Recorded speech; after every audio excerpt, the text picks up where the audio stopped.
व्यक्तित्व में, हमारे आचरण में सौभाग्य का अवतरण हो सके, हमारा जीवन उस मार्ग पर चल सके, उस दिशा पर चल सके जहाँ पर चलने के उपरांत मनुष्य के जीवन में श्रेष्ठता की, उच्चता की, उत्कृष्टता की संभावनाएं साकार हो पाती हैं।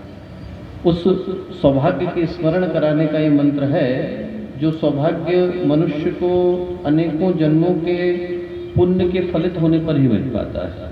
ये मनुष्य का जीवन हम लोगों को मिला, इसके मिलने के साथ साथ अनेकों सौभाग्य व्यक्ति को प्राप्त होते हैं।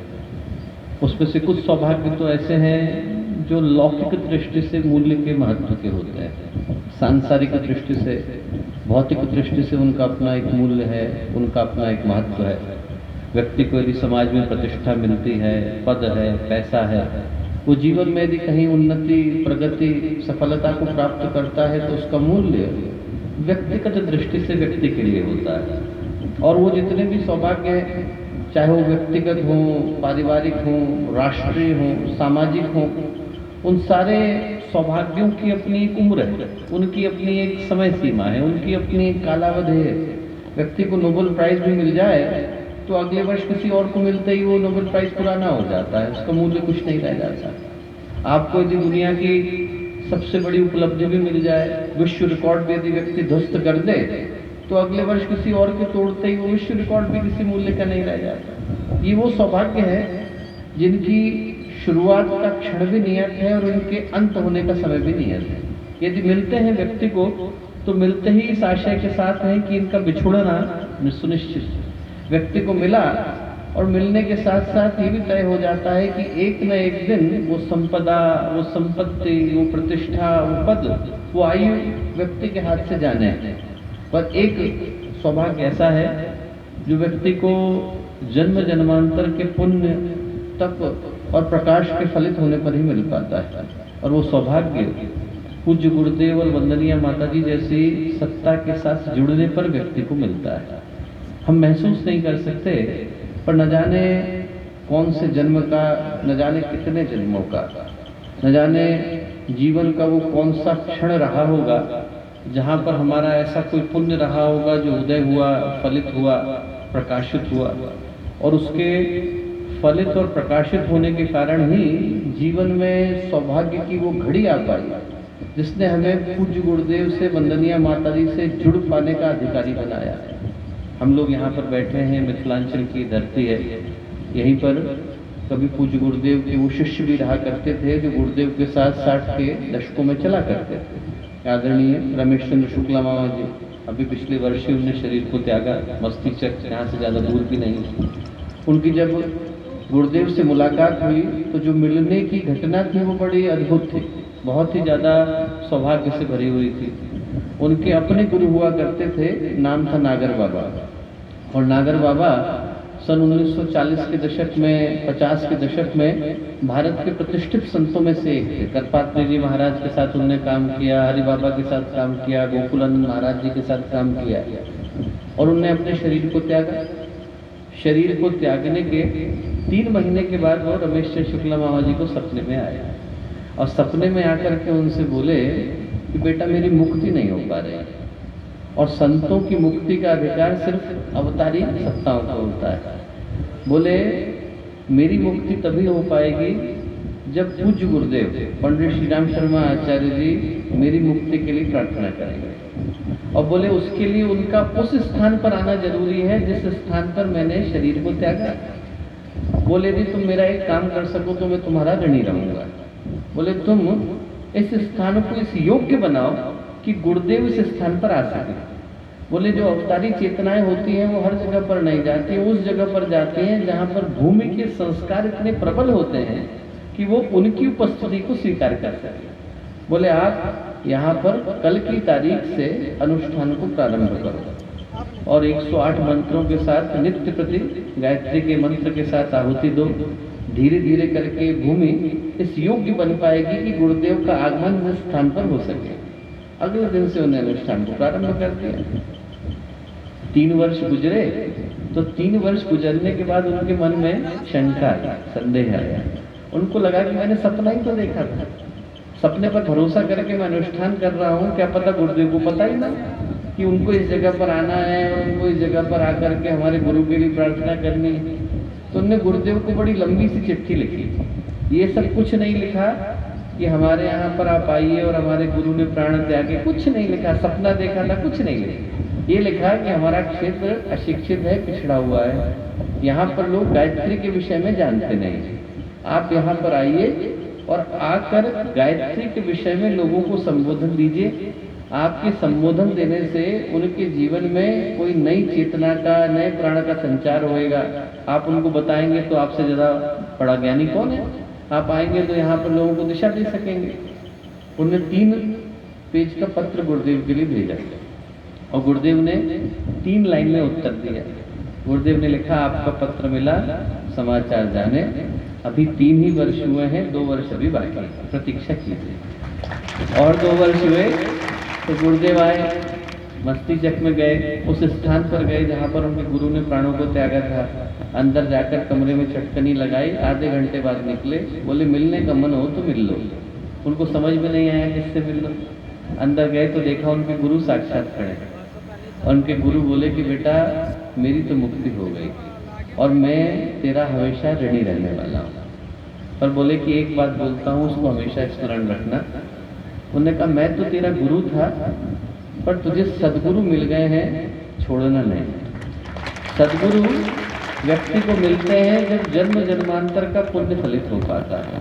आज के समय में दोस्तों जब धर्म व्यापार बन गया है, अध्यात्म के नाम पर लोग आस्था की दुकानें खोले हुए दिखाई पड़ते हैं और लोग भगवान की भगवत्ता का मूल्यांकन भी इस आधार पर करते हैं कि कौन हमारी कितनी मनोकामनाएं पूरी कर पाता है। जो जितनी पूरी करते उतना बड़ा भगवान हो जाता है। ऐसे विषाक्तता भरे समय में, ऐसे विकृत समय में, जहाँ पर साधनात्मक उत्कर्ष भी व्यवसायिक अनुबंधों की तरह से तोले जाते हैं। हम आपके लिए कुछ कर रहे हैं, आप हमारे भी कुछ करिए। इस आधार पर व्यक्ति अध्यात्म को और धर्म को तौल करके देखता है तो उस समय में कभी कभी सदगुरु मिल भी जाए तो व्यक्ति पहचान नहीं पाता, और पहचान ले तो ये नहीं जान पाता कि उनका मिलना कितनी मुश्किल से तय हो पाता है। आज के दिन जब हम लोग गायत्री के इस मंत्र को करें तो सौभाग्य को सराहें जो गुरुदेव से जुड़ पाने के नाते हम लोगों के जीवन में घटा। कितने अनगढ़ थे हम लोग, गुरुदेव के साथ जुड़ पाने का सौभाग्य मिला। यदि न जुड़ पाए होते तो वहीं कहीं लोहे की तरह से हमारा जीवन घिसट घिसट करके गुजर रहा होता। आज जुड़ पाए हैं तो सोने की तरह से निखर करके आए। वो सौभाग्य जो गुरुदेव के रूप में हमारे जीवन में अवतरित हो सका, उस सौभाग्य के स्मरण का जो मंत्र है वो गायत्री का मंत्र है। एक बार स्थिर होकर उसी शक्ति को पुकारें, उस गायत्री के मंत्र को पुकारें जिसको करने का अधिकार गुरुदेव ने दिलाया, हर व्यक्ति को दिलाया, हर शक्ति को दिलाया, हर जन को दिलाया, हर मन को दिलाया। उस गायत्री के मंत्र को करने का अधिकार दिलाने वाले पूज्य गुरुदेव को, वंदनीय माता जी को स्मरण करते हुए एक बार स्थिर चित्त के साथ, शांत मन के साथ गायत्री का महामंत्र साथ साथ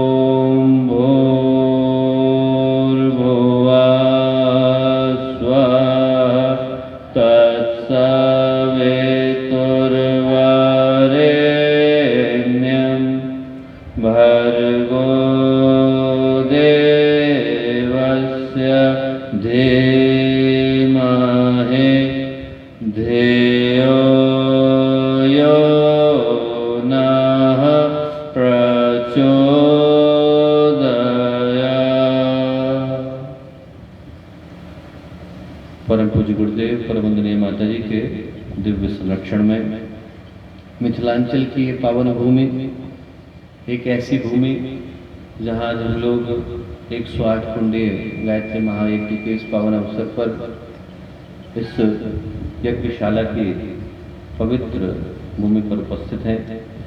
इस शुभ अवसर पर हम लोग के साथ यहाँ पर उपस्थित शांति कुंज की टोली के आदरणीय केसरी भाई साहब, यहाँ उपस्थित शांति कुंज की संगीत टोली के सभी सम्मानित सदस्यगण, यहाँ उपस्थित इस क्षेत्र के खगड़िया के, बेगूसराय के, सहरसा के अन्य सभी स्थानों से आए गायत्री परिवार के सभी वरिष्ठ सम्मानित कार्यकर्तागण, प्यारे भाइयों और बहनों और प्यारे मित्रों, आज हम लोग इस भूमि पर मिल पा रहे हैं, तो हम लोगों के मिल पाने का जो उद्देश्य है वो एक बड़ा ही महत्वपूर्ण उद्देश्य हो जाता है। एक संकल्प को प्राप्त करने का, एक दिशा को प्राप्त करने का, एक संदेश को प्राप्त करने का और एक सौभाग्य के स्मरण का दिन आज। क्योंकि जिन परिस्थितियों में हम लोगों को मिल पाने का ये अवसर मिला है, वो परिस्थितियाँ मानवता के इतिहास की शायद सबसे ऐतिहासिक और महत्वपूर्ण परिस्थितियाँ हैं। यदि हम मानवता की विकास यात्रा को उठा करके देखें, उसकी पूरी प्रगति यात्रा की समीक्षा करें, मूल्यांकन करें, उसकी एक एनालिसिस करके देखें, तो इस बात को हम लोग बड़ी गंभीरता के साथ महसूस कर सकते हैं कि मानवता के इतिहास में कुछ क्षण ऐसे आते हैं जिनको कि हम ऐतिहासिक कह सकते हैं, महत्वपूर्ण कह सकते हैं। वो क्षण ऐसे होते हैं जिन क्षणों में मानवता की जो दिशा है वो पूरी तरह से परिवर्तित हो जाते हैं। और ऐसे क्षण एक युग में कभी एक बार घटा करते हैं। पिछले युग में महाभारत के रूप में घटा, उससे पहले रामायण के रूप में घटा, उससे पहले देवासुर संग्राम के रूप में घटा।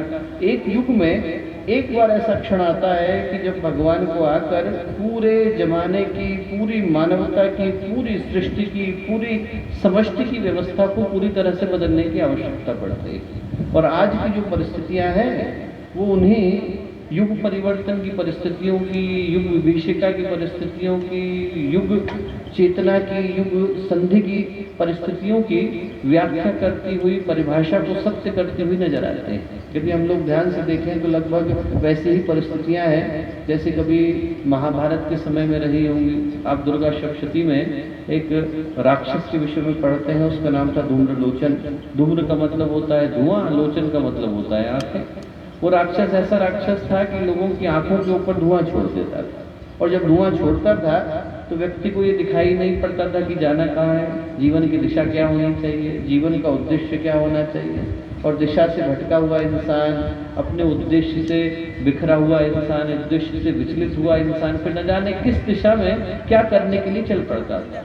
आज की स्थिति भी लगभग वैसी ही है दोस्तों, जब इंसान अपने जीवन के उद्देश्य को पूरी तरह से भूल करके बैठा है। बाहर की दृष्टि से तो इंसान के पास प्रगति आई है, पर इंसान व्यक्तित्व की दृष्टि से अवनति को और पतन को ही लेकर के बैठा है। सुख के साधन बढ़ते चले जा रहे हैं, सुविधाएं व्यक्ति के पास पर्याप्त है, इंसान के पास बाहर की दृष्टि से वैभव भी है, पैसा भी है, पर मन की शांति तो नदारद है। इंसान दिल के सुकून को तो कमा करके बैठा है। बाहर व्यक्ति के पास हर दृष्टि से उन्नति दिखाई पड़ती है, पर जितनी तेजी से बाहर की दुनिया में सुख बढ़ा, साधन बढ़े, सुविधाएं बढ़ी, क्या ये सत्य नहीं है कि उसी अनुपात में मनुष्य का चरित्र गिरा, भावनाएं सिकुड़ी, और एक दूसरे के प्रति का जो प्रेम था, स्नेह था, विश्वास था, आत्मीयता थी, अपनत्व था, उसका स्थान शक ने, संदेह ने, कुटिलता ने, कठोरता ने ले लिया। आदमी के पास पैसा आ गया है, मन की शांति चली गई। जितनी तेजी से व्यक्ति के बटुए भारी हुए हैं, उतनी ही तेजी से व्यक्ति का दिल और भावनाएं सिकुड़ गए। आदमी दिल से दिवालिया हो गया है, भावनाओं की दृष्टि से गरीब हो गया है, बाहर की दृष्टि से पैसा लेके बैठा है। घर आदमी के पास बड़े, पर आदमी परिवारों को तो बुला करके बैठा है। और जो सबसे बड़ी दुर्घटना घटी है वो ये घटी है कि इन सारी दौड़ में इंसान अपने जीवन के उद्देश्य को, मनुष्य होने के नाते जो सौभाग्य मिला था उसको बुला करके बैठा है। न जाने कितने जन्मों की प्रतीक्षा के बाद मनुष्य के जीवन को प्राप्त करने का अवसर मिल पाता है, और उस अवसर को आदमी जिस बुरी तरह से गंवाता है, जिस बिना किसी सोच के गंवाता है, वो गंवाता देखकर कभी कभी पीड़ा भी होती है, पश्चाताप भी होता है, आश्चर्य भी होता है कि यदि गंवाना ही था तो व्यक्ति इतना भटका क्यों था। मनुष्य के जीवन के रूप में जो अवसर मिला, व्यक्ति उसको गंवाता नजर आता है। और जो सबसे बड़ी दुखद घटना है वो ये है कि जिस कारण से गंवा रहा है, यदि वही व्यक्ति को मिल गया होता तो मन में संतोष तो होता कि कम से कम व्यक्ति जिस चीज के लिए भागा था वो उसको मिला। यहाँ तो आदमी जिस इंद्रिय सुख के लिए, शरीर के भोगों की प्राप्ति के लिए तड़पता है, वो शरीर भी उसको ढंग से कहाँ नसीब हो पाता है। इंसान जिंदगी भर भाग रहा है, आप जरा सोच करके देखिए, और सिर्फ अपने शरीर के सुखों की प्राप्ति के लिए दौड़ रहा है। और जो शरीर मिला है उसमें क्या है? शरीर में इंसान के पास बीमारियां ही बीमारियां आ गई। जो शरीर भगवान के पास से इंसान लेकर के आया था एक दिव्य धरोहर के रूप में, उस शरीर में आज एक इंसान ढंग से अपनी जिंदगी सुकून से गुजार नहीं पाता है। आदमी रोटियां तो 2 ही खा पाता है, गोलियां 20 खानी पड़ती है। एक एक व्यक्ति के शरीर में बीमारियां इतनी हो गई हैं जितनी आप मेडिकल की टेक्स्ट बुक में नहीं पढ़ पाते। सर्दी है, जुकाम है, फ्लू है तो फैशन में आ गए, एक एक व्यक्ति को मिल रही है, एक सीजन में मिली जाएंगे। और जो डायबिटीज़ है, ब्लड प्रेशर है और हार्ट की तकलीफें हैं, वो आप बिग बाजार में जाएं तो जो वहाँ पर वो चलता है offer, buy 1 and get 1 free, उस तरह से मिल रहे हैं। आदमी को डायबिटीज़ के साथ जो है लिपिड की बीमारी भी मिल जाती है और हार्ट की तकलीफ भी मिल जाती है और बाकी भी मिल जाती है। शरीर जो व्यक्ति भगवान के पास से सौभाग्य के रूप में लेकर के आया था, आज वो शरीर बीमारियों का हेडक्वार्टर बन गया है। आप पूछिए टाटा का हेडक्वार्टर कहाँ है? पूना में। बिरला का हेडक्वार्टर कहाँ है? कलकत्ता में। बीमारियों का हेडक्वार्टर कहाँ है? इंसान के शरीर के अंदर। सारी बीमारियों का हेडक्वार्टर इंसान अपने जीवन के अंदर, अपने शरीर के अंदर लेकर के बैठा है। गुरुदेव का मैं एक उद्बोधन पढ़ता था। गुरुदेव ने अपने पिताजी के बारे में जिक्र किया है कि उनका नियम था कि एकादशी में वो चाहे कहीं पर भी होते थे, अवल खेड़ा आते थे। और एकादशी के दिन वो अपने घर से निकलते थे सुबह 3 बजे, जाकर जो गंगा जी का तट है वहाँ पर जाते थे, जाकर के स्नान करते थे, बैठ कर के विष्णु सहस्त्रनाम का पाठ करते थे, गीता का 11वां अध्याय पढ़ते थे और उसके बाद फिर नहाकर पूजा करने के बाद दोबारा से आकर के अवलखेड़ा में रुकते थे। और कितनी यात्रा हुई है? 42 किलोमीटर की यात्रा होती है। आप सोच करके देखिए, उनका हर एकादशी का नियम था। आज की तारीख में इंसान के लिए ढंग से अपने बिस्तर से नीचे उतरना कठिन हो गया है। इतनी बीमारियां इंसान लेकर के बैठा है कि व्यक्ति का शरीर तकलीफ में है, इतनी कुंठाएं, इतनी परेशानियां